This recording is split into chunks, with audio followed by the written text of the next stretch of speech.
cognitive function. Yeah. Thinking about what's going chess, on, right? You Yeah, know what yeah. I mean? Like, oh, I'm going to set this up so I can set this up. Mhm. And one thing we should say, like, I'm not a wrestling expert. Yeah, me either. I like watching high school wrestling. I dabble in watching some other things, but really I just enjoy the kids. I think that wrestling breeds really tough-ass kids. Yeah.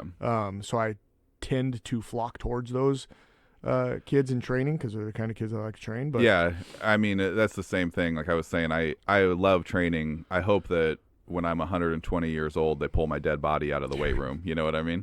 And realize you died at 60. Yeah. Just In been the weight there for room. 60 years. Yeah. Somebody put more plates on the bar, make it look good. But I always have had the most fun working with kids who you have to down regulate. You know, like Right. like they'll go a little too hard if left to their own devices, and so Yeah. that's always been, you know, the most fun for me. And that seems to be, you know, wrestling, powerlifting, weightlifting. Like it seems to attract those kinds of athletes. Yeah. Yeah.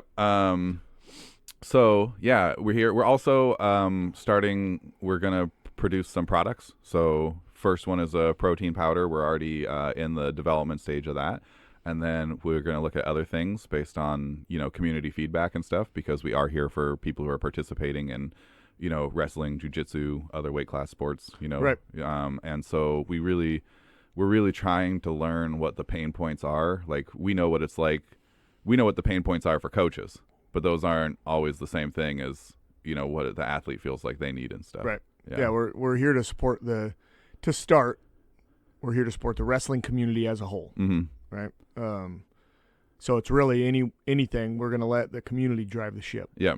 On where we should go Mm-hmm. in the future, and I think that's a smart way to go about it. Yep.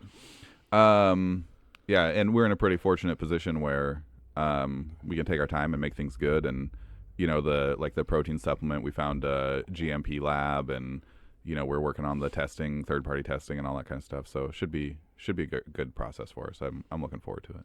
Yeah, it was a great experience taste testing. Loads and loads of protein. It all tasted really good. Every one of them. You know, it wasn't like we got an hour and a half in and we were like, I guess that's it for today, because I'm literally going to die if I drink another. Yeah, there was times where you just had to. The taste testing was probably useless because you were just so disgusted Yeah. with the flavors. I'm really hopeful that will pay off in the long run, you know, because I thought like the samples were great. yeah, me too. And we're even tweaking it one Yeah. more time to try to make it even better. But yeah, to get it dialed in. But yeah, that was a lot of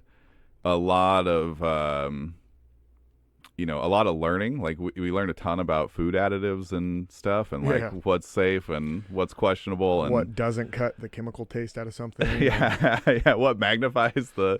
Yeah. But I mean, if anybody that's been in the world of weightlifting for any amount of time, Mm-hmm. like there's been some gross proteins. Oh, dude, I remember like the very first time that I bought protein supplements. I don't remember the brand, but it was a name brand.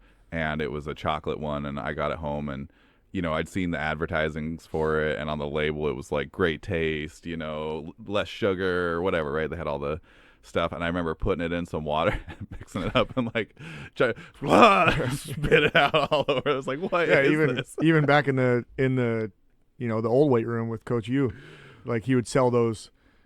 They might have been Metrix, like MetRx or whatever. Like, I don't remember what brand it was. Just he would sell them for $1. Yeah, and it was like. The protein bars. You just ate it next to the water fountain. You just take 2 bites, chew up, drink your water, take more bites. Like, yeah, so strong, and it was like 20 grams of protein. It's yeah, like, man, they probably could have either put more protein in it or just make it taste better. Like, yeah, it's not a loaded protein or good taste.